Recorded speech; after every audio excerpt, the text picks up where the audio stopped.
Thank you for joining us. We are here at Jamii Bora Bank, where we're discussing startup capital strategies with none other than Jamii CEO, Mr. Samuel Kimani. Thank you for joining us. Thank you. Okay. Thank you for having me. So remember, this is the CEO chat, which happens quarterly every year. So you need to keep tuned to find out what exactly banks are planning for you. You could be an investor, you could be an entrepreneur, any of that. So there's so much useful information that can be used, that you can get from these shows to basically get ideas on how you can get funding, you can do your business and all that. But today we are talking about startup capital strategies. Are you out there thinking about you want to start a business? How do you get the capital? That's why we have Mr. Samuel Kamau here with us. So I know the first question that most people would ask themselves is, you want to start a company or a business. How do you go about raising funds or capital for it? Yes, to start a business, you definitely need capital, and that's why we are having this discussion. The first capital you need to put into your business is your own savings. You need to have set up some money, put aside some money through some savings. And we find that is what most people do. The other way people get money to start their businesses is through friends, relatives, and family, because those are the people who really want to help you. They want to help you succeed. You have discussed the ideas with them because you live with them. Of course, then they are also entrepreneurs we call angel investors. These are people who are looking for returns, so if you go to them with your idea, they will give you money, take a stake in your business, hoping for an upside, in future with time, 2, 3, 5 years, they can be able to sell that stake for of money. Of course, banks also do finance startups. We do give loans to a lot of young businesses which are startups, but of course banks come at the third level, because banks would normally give finance a business which already has cash flows, which already has got money, it's got revenues, because you need that to be able to pay the loans. Okay, so basically what you're saying is that the first thing, you should not go to the bank as a first option when you have a startup. No, no, you should not. And but the question maybe many would ask, what if I don't have money, I don't have savings, what do I do? A lot of times the ideas you have for a business, you require money either to start the business by registering it. You have got products which you are selling. Your time is also capital. So you need to invest time in your business. Don't think about if you are selling products that you need a truck to carry those products. You can start by carrying them in your rucksack and hawking them around. That you need to invest also time in your business. Okay, but I think what I'm getting from you is that you should not start seeking for help when you've not basically put your effort, your own effort. That means time, resources, and even started small in your own way. Absolutely. Okay. Don't start thinking about, I need money to rent an office. You may not require an office. Today, people are able to work from, from home. You don't need to have money to have, to buy equipment. You can lease equipment. You can, pay as you use. So, yes. So a lot of times I think we limit ourselves because we say we don't have money. We don't have the startup money. But there are many ways of going around that. Now that you've spoken of online, how about those businesses that don't have a physical location, don't have assets, they basically are on the internet doing their business? How do they get loans from banks, or how can they get support? Because initially I know banks were operating on the traditional method where you had to have security and they knew where you are located, they had a physical address. But right now most of these businesses are operating on the internet. Yeah. How would they go about it in getting funding? Yeah, that's the business of today. The business of today really is many businesses have gone online. And we like that as banks because physical locations and physical assets cost money. And you'll find the businesses which are online are more efficient. I mean, if you look at the way we transfer money today using M-Pesa is a lot more efficient because previously you needed to go to the bank. So even banks have changed that way. So in terms of the physical locations, previously, traditionally, banks used to use that as a KYC, that is know your customer requirement, that you must, where is your office's registered address. We would ask you to give us some, utility bill to ensure that that is your location. Today, we do a lot of KYC based on your mobile telephone. I mean, do you have a mobile telephone? Have you registered on M-Pesa? Because when you registered on M-Pesa, that means that you really do exist. All your businesses exist. You have got people you trade with. You can locate you, track you and locate you. So really, the lack of a physical address today is not a hindrance to you doing business with the banks or with anybody else. Does Jamii Bora have tailored products for small and medium enterprises in today? Yes, we actually, our strategy is to work with enterprises. In fact, we call ourselves the enterprise bank. We have got very many products, attractive products, especially for trade finance, for SMEs. We do issue the bid bonds, the performance guarantees, advance payment guarantees. We finance LPOs, and we also do invoice discounting. So, in fact, we have a full department. We have a trade department. We actually call it the trade bank inside the Jamii Bora Bank. So we really do have very many, SME-friendly products. Okay. Yeah. And what do you think is the biggest mistakes that startups make? One of them, maybe, I'm sure you've had people walking into your bank and asking for finances, or even having the finances and still not succeeding in their businesses. And you could have identified as a particular problem that almost all startups go through. I don't know what that would be, the biggest mistake that they make common. The biggest mistake many startups make, or entrepreneurs who start business, is trying to start a business because somebody else, you have seen that business, somebody running it. Somebody is running a shop, he's quite successful. You think that by starting it, you will be as successful. And what I would, say is that you really should start a business. Either you understand because you have had experience, maybe you used to work with a similar business, or you have a passion for, because then you will drive yourself to succeed. So don't do it because John is doing it, but do something you enjoy doing, something you have, some knowledge about, and then do your research, do a business plan, get to do one and understand, because every business has got its pitfalls. Understand those also, not just the, the success part of the business. Yeah. Okay.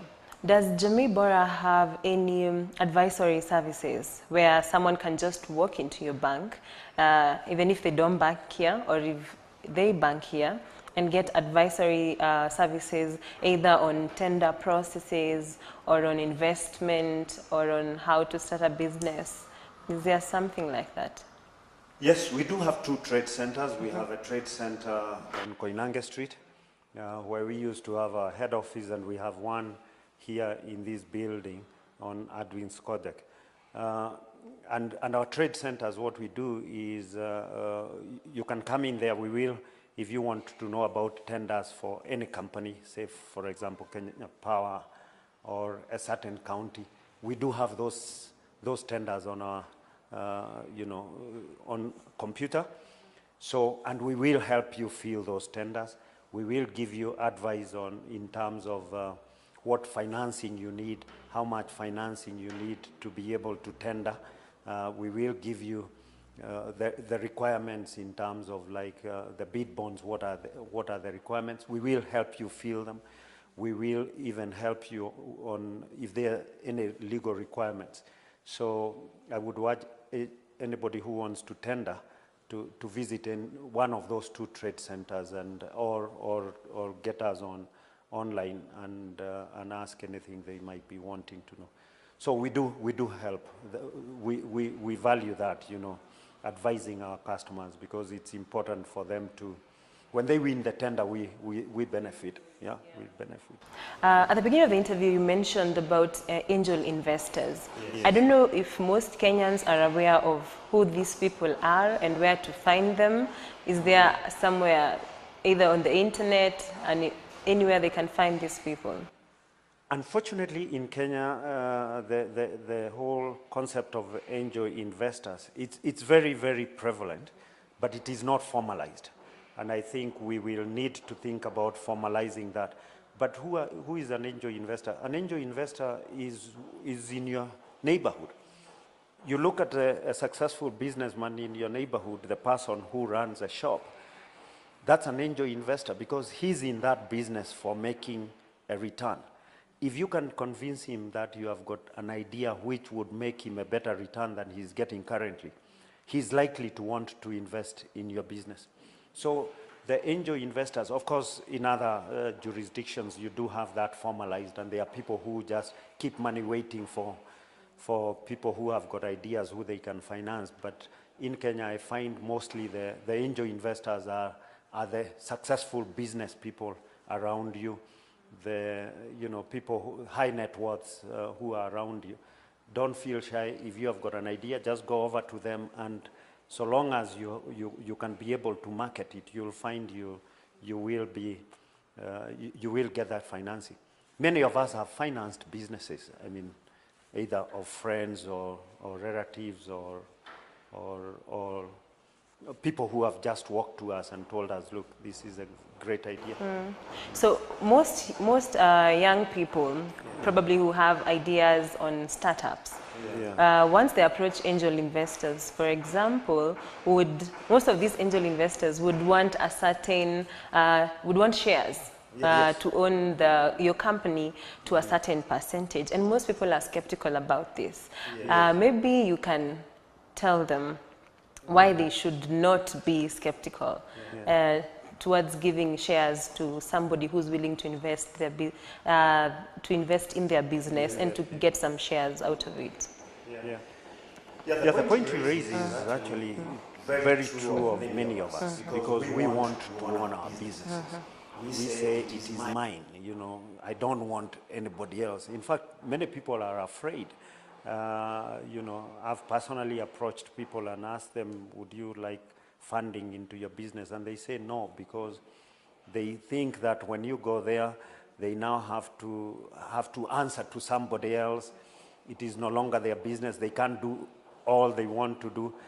But, I tell them they limit themselves. You should welcome these angel investors. And angel investors, what they will do is they will not just give you money. They will want a stake in your business. Some of them will even want a majority stake. But they bring in a lot of things. They bring in the money to start the business. They also bring in governance, some governance framework to the business. And it is very, very important, because what you find, many businesses also fail because there is no distinction between the owner and the business. By bringing in somebody into your business, that distinction is made very clear. So you cannot divert funds from the business to your own personal, and that sometimes makes people fail. So don't be afraid of shedding some of your shareholding to somebody else, because you'll find most of those businesses are more successful than those which are owned by an individual. You need the money, you need that, that governance around that business to make it to the next level. And as they say, you'd rather have a slice of a big cake than have that small queen cake all to yourself. That doesn't add so much value. Value to you. Okay. Someone is asking, Alibaba used the no inventory business model. Do you think it's workable for a business here in Kenya? It is, and that's the way to go, really. That's a business model that is really working, because you do not need, carrying inventory is very, very expensive, because you must buy the inventory, keep it, and then wait for a customer. And of course, we know it, apart from storage cost, you end up having obsolescence, dead stock. So many businesses, even here in Kenya today, is you order something, that is when they ask the supplier, they buy it from the supplier and then they deliver it. And it really works. Many of these people we call brokers, but that's a business they do. But it's a very efficient business, because they never have any stocks. They only buy what they have, what has been ordered. Even the entrepreneurs and the suppliers for many of the big companies use that model. So it's a way really to go with businesses from factory to consumer, without having to go through a warehouse somewhere to stock. Yeah. How about crowdfunding in Kenya? We know we've done harambes to raise school fees, to pay medical bills. How viable, again, is crowdfunding in the Kenyan environment? In the Kenyan context, actually, we have been doing crowdfunding for the longest without knowing, because our chamas really are crowds coming together to raise funding. And there are very, very many businesses which have been started by chamas who come together. Some of them, we call them, the investment groups. Many have formalized, registered companies. It's a chama, but it's a limited company. There are some famous chamas or investment groups who have been very, very successful. TransCentury is one. It was started by some 29 friends who came together and raised money, and you can see where they have gone. I mean, it's a multi-billion shilling. They run multi-billion shillings businesses today. So that is a very, very important way of raising capital. Get people who think like you, either your circle of friends or people you work with, and raise money from them. Because I know most people are probably hesitant, but they need to basically know businesses that have actually survived on that model, or that use that amount, that capital, to start their own successful businesses.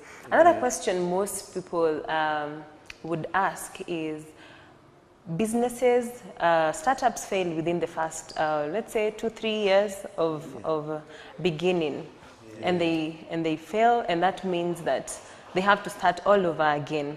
Yes. But how many times should you start all over again? You should start always all over again until you succeed. When you fall down, if you do not wake up, then you are gone.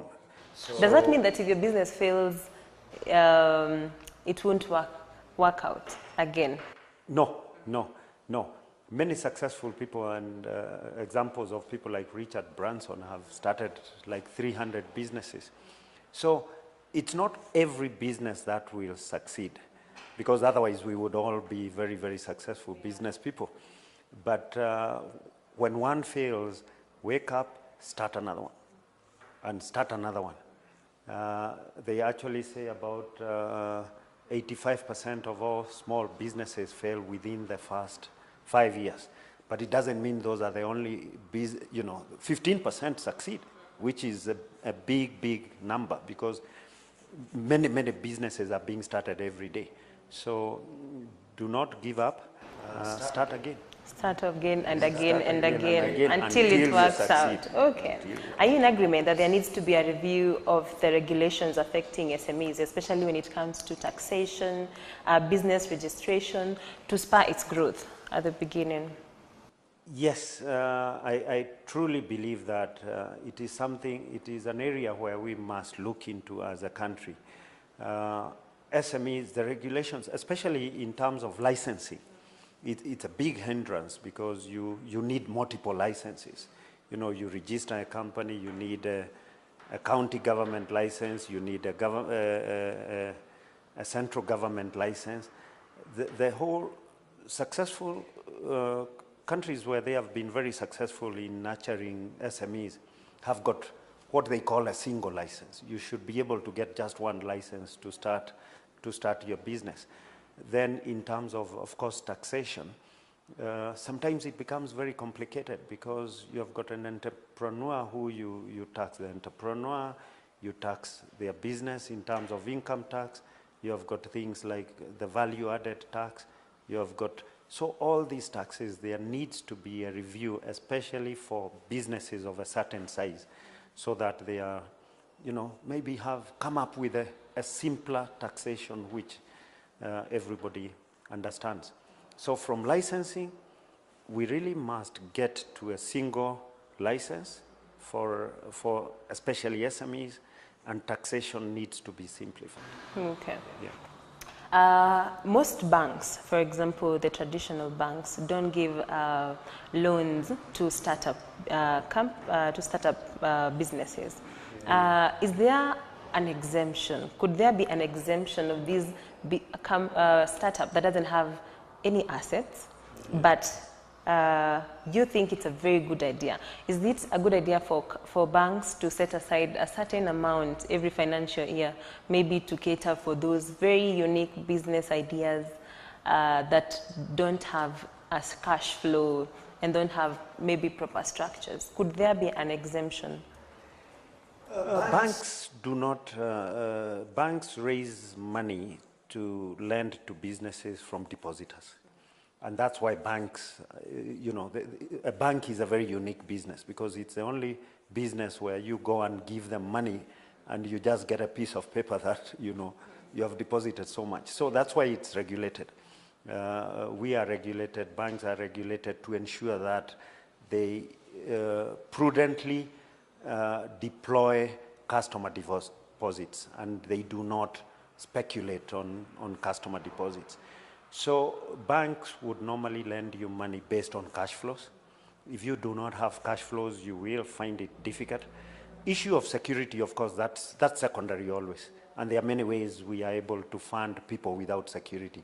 But cash flows is necessary because you will need to repay the loan.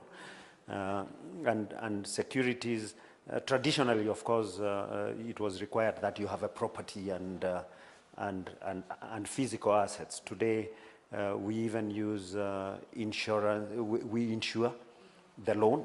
We can insure the loan where if something happens, then the bank will be paid by the insurance company. We have got insurance agencies like the African Guarantee Fund who are working with us at Jamii, where they finance, they insure 50% of the loans we give to SMEs.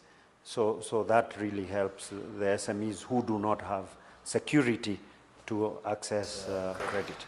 Okay. To what extent do you finance the LPOs? Yes, LPOs, we do finance LPOs, and LPOs based on, of course, it must be an LPO from a credible buyer, you know, so the supplier must, you know, we do, of course, get to know who the buyer is and do they have a track record for paying once the supplies have been delivered. And once we do that and we confirm the LPO with the buyer, then we are able to supply that. Of course, that is another way of mitigating against the requirement for security, because what we then require the buyer to do is to give an undertaking that they will remit the proceeds of that LPO once you supply to our bank account here at Jamii Bora. Okay. Yeah. My next question would be, do you think everyone is an entrepreneur? Is it everyone who can make it to be a successful entrepreneur?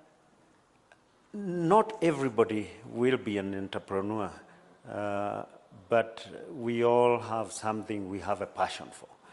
And it does not need to be just about making money. I mean, there are people who run very successful socio enterprises.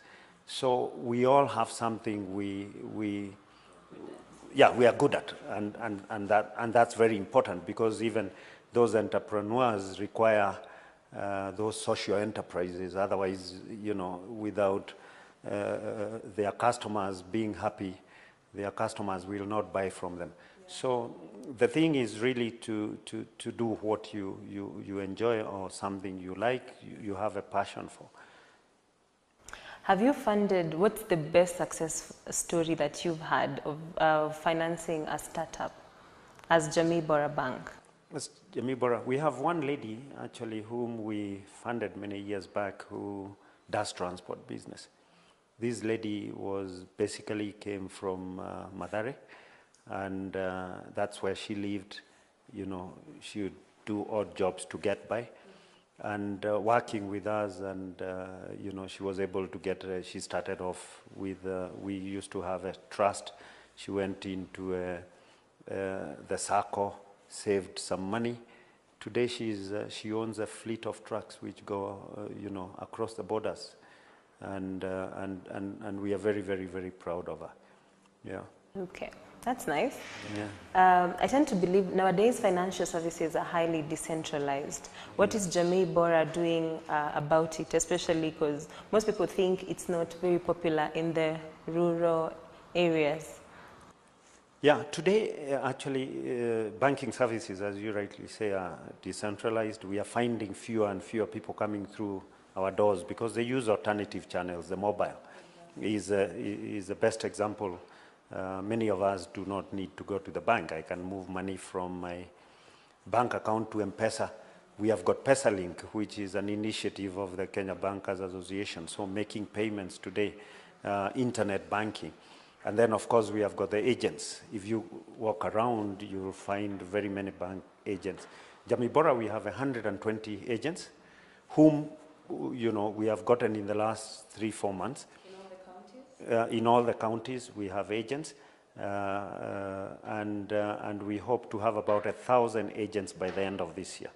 We have got actually a department which just deals with agency banking, and we are, aggressively recruiting agents. Okay. What final word would you have for someone who is out there? They want to start a business. They probably have a very good idea. They don't have friends to finance them, because I believe friends and family, because I don't think many people would have the option of supportive family or friends. Yes. But they want to start a business anyway.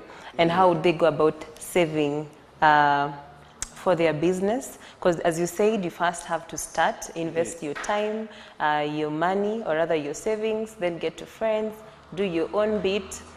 How would they go about it? Unfortunately, there's no shortcut.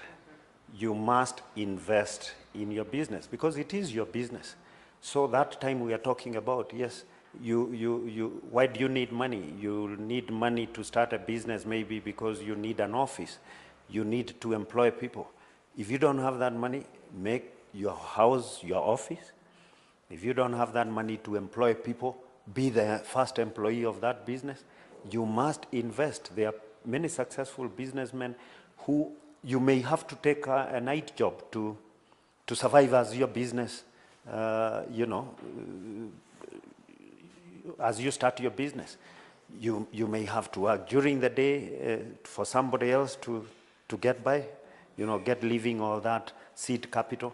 And you work on your business in the evenings or at night. So there's really no shortcut. You can't say, I've got a good idea, so I expect other people to finance it, because people want you to have a skin in the game. How about the skills? You said when you're starting your business, you'll be the CEO, the accountant, the marketer, the advertiser. What skills? How do they go about developing these skills to make sure that the business is successful? Yeah, skills, fortunately today with the internet, you have got access to a lot of information. You just Google, you'll get a lot of information on the business you're starting. So you read, yes, develop yourself in that business, research, talk to other entrepreneurs who have been successful, get to know about their pitfall. It's hard work, and you must put in the time. That's what I'm saying. You must. It is very hard work, and you must put in the time. Okay. Yeah. Thank you for joining us. It's been nice having you, and for those insightful advice that you've given us. Thank you, viewers, for tuning in to the show. We've been having Mr. Samuel Kimani, the CEO of Jamii Bora Bank, who's been telling us on how to basically have your startup capital strategies in place. You don't need to go to the bank directly. There are so many options that you have to start. Invest time, invest money, and invest your own resources to basically become successful in your startup. And like he said, if you fail, try again and again until it works out. Thank you for joining us in today's CEO chat with Jamii Bora Bank CEO, Mr. Samuel Kimani, who was basically talking about startup capital strategies. Remember to join us next week, where we'll be having the same discussion with the GT Bank CEO, Madam Ibukun, who will basically be talking to us about SMEs and regional trade. Remember to join us here next week, same time, different location. Thank you. My name is Julian Kamau.